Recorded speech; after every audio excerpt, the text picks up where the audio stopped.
because resisting arrest leads to confrontation. Confrontation leads to tragedy. So we feel badly that there was a loss of life. But unfortunately, Mr. Garner made a choice that day to resist arrest. If you see in the video a man taken down on the ground with police over him, and then you continue to choke him and the chokehold is illegal. All right, ladies and gentlemen, I played that soundbite purposely twofold. One, it was the first person you saw in there was my next guest, president of the New York City PBA, Patrolmen Benevolent Association, Pat Lynch, but also Al Sharpton was giving erroneous information there. He referred to the chokehold. And again, I'll say so-called chokehold all the time because I've had police officers tell me that that was not a chokehold. But Al Sharpton then said it was illegal. It's not illegal, even if it was a chokehold. So misinformation, disinformation. Pat Lynch is with us. Steve, always my a pleasure. friend, it's so good to see you. And I got to tell you, you know, I don't know how the cops in New York City and elsewhere, but let's talk about New York City, are dealing with this. First of all, the grand jury saw so much over 9 weeks, 60 exhibits, 50 witnesses. I'm sure doctors talked to them, etc. For all we know, they determined that it was not a chokehold. They determined that Garner's health played a 90% role in his death.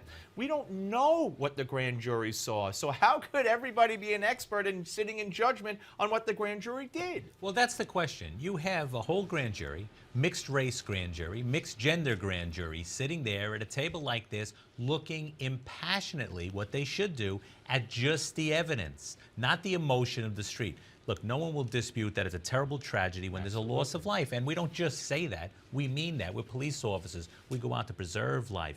But many times in our business, there's a tragedy. But those grand jurors sat there and looked at all the evidence, all those witnesses, the medical examiner's report.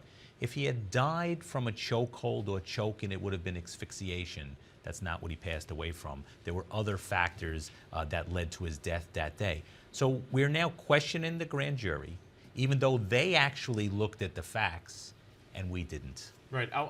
First of all, chokehold. From what you saw on the video, and I guess, you know, I don't know if you've talked to the police officer involved, was that a chokehold? It was a takedown maneuver. Remember, it's a shorter person taking down a larger man to the street who said, I'm not going, and resisted arrest. Now, we can't walk away. But it's one arm under his arm and another around his shoulder, bringing them down to the ground.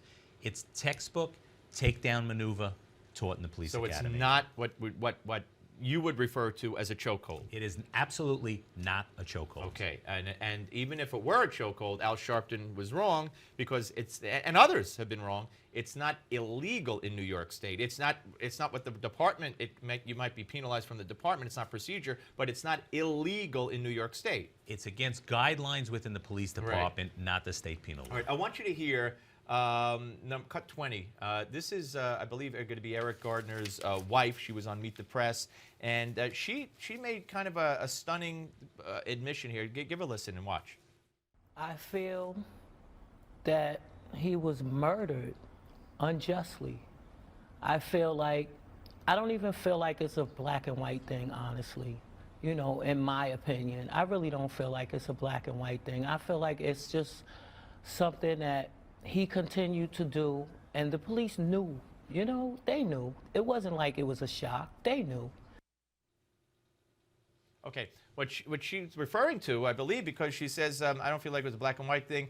I really feel it's just something that he continued to do, and the police knew, you know, they knew. It wasn't like it was, in other words, this selling of the cigarettes, because that's what she went on to talk about. So, but for her to say in front of Al Sharpton that it wasn't racial, I mean, to me, let's stop at that for a second. That's a huge admission and doesn't speak well for any investigation that the Attorney General might be looking to indict him on for civil rights violations. Look, Al Sharpton tries to exploit every tragedy, and he takes regular working folks and he tries to go in there and bring his advisors in. But here's a woman that's saying, I don't think it was a black and white thing. Yeah. And you know what? It wasn't. It was the community calling, saying there's a problem on this corner, and the police officers responding. Exactly, who pay their taxes, who have overhead. So there's a problem there in that community. It wasn't just one call. It was multiple calls, multiple complaints. They came to the community council meetings and complained. So we can't pick and choose where we go. And we also can't walk away when someone says, I'm not going to go. And a sergeant on the scene, black female sergeant on the scene. She had the authority if she wanted to say, back off, leave him alone, let go. She had authority over those patrolmen, correct or no? There were supervisors there. Yeah. What's also getting lost is that there were conversations first. Yes. They didn't leap right into Right. us. And we're talking about a person that's been arrested for this 30 infraction times. before. But she could have stopped it. She could have Absolutely. Okay. Absolutely. All right. We're coming back with Pat Lynch, the mayor of New York. We'll talk about him and more. Don't go away.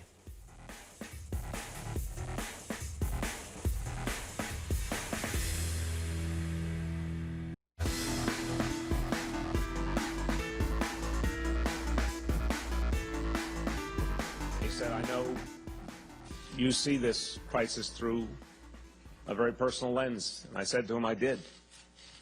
Because sure, I have had to talk to Dante for years about the dangers that he may face.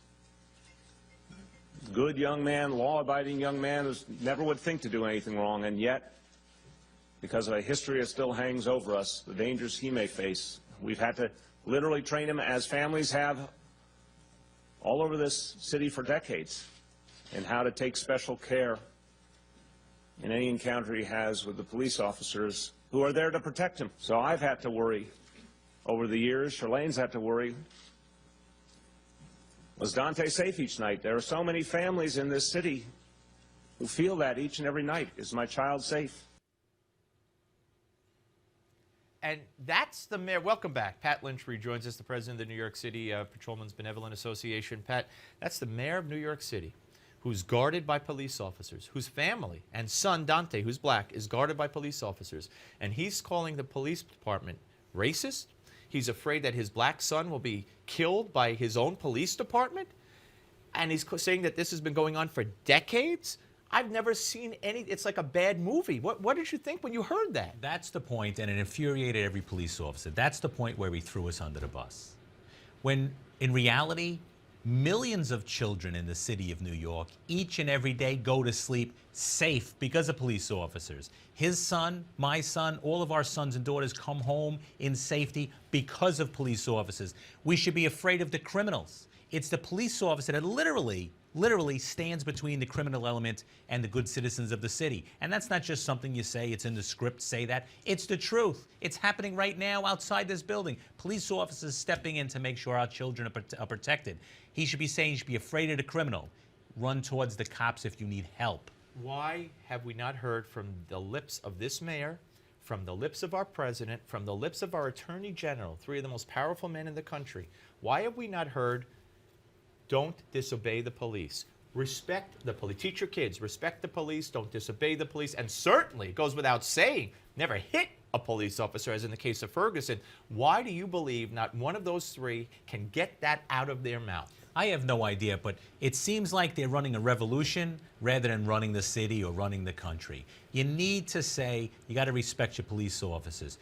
And to your children, don't put yourself in a position to hang around with people that will draw the attention of police officers, because it's your actions that lead to interaction with the police, not what you look like. We have a minority police department here. We're out there doing the job colorblind, the way we're supposed to do it, and we get no credit for it. Absolutely, and you know, it's the most dangerous job. Well, firemen, you know, I don't want to make a contest out of it, but you guys put your lives on the line every single day. Let me ask you about, there were reports, tell me what you know and what your members have been told about threats from a radical black group that has threatened to target on-duty and off-duty New York City police officers. What do you know about that? It seems this threat is based on to the Baltimore Police Department. But the point of it is, if one group is discussing this and making plans for that, so are other groups. So New York City police officers have to be extra vigilant. So we have to look at the traditional crime. We have to look at those radical groups that'll look to kill New York City police officers like this one from Baltimore. But we also have to watch out for the terrorists. We had a terrorist attack in the middle of the day on Jamaica Avenue in the middle of the day. That's a concern. Folks are acting like it didn't happen. A New York City police officer got hit in the head with a hatchet, almost took his life. Thank God he's a strong person, a strong family, and I believe he'll make it through. But that happened on the corner. That's what police, 1 minute the police officers were interacting with the community, taking pictures with the community. The next minute, they're rushing him to the hospital because he's hit in the head by a terrorist with a hatchet. And that's the real life. You know, every year you run a Widows and Orphans Christmas party, which I've been privileged to go to in the past, and I think that's what we got to get the public to see. We got to get the public, you know, the cameras inside there. I know the news covers it to a certain extent, but there are cops out there, and even the president said, although this is as far as it goes, that cops have a tough job and they all have a right to come home from work. But every time you put that uniform on, every police officer becomes a target. They know it, and they serve the public, and they protect the public. And New York City over the years has gotten safer and safer. The murders went down from over 2,000 to under 500. And most of those lives saved were minority lives. We can't forget what it was like just a few short years ago, quite honestly, where you couldn't be safely on the streets in many of our neighborhoods. Yeah. Now, because of the work of New York City police officers, our members can't afford to live in those same neighborhoods. Yeah. Williamsburg, Brooklyn, I stood on the corner, full battle regalia, bricks on the floor, not a building at all. Now our members can't afford to live there. Brooklyn's the most expensive real estate market in the country, supposedly. That wasn't now. so a couple I of know, years ago. it wasn't. That's for sure. When I sold my condo back in 1990-something, it wasn't There either. you go. Pat, really great Steve, to talk to always you. a pleasure. And let the people, I know that your officers know that we're on their side. The people of the city are on their side, and thank you very much. Steve, over the years, you've always stepped up for us, and you spoke the truth. Not necessarily on our side, but on the side of truth. Pat Lynch, ladies and gentlemen. Michael Barone is next. Don't go away.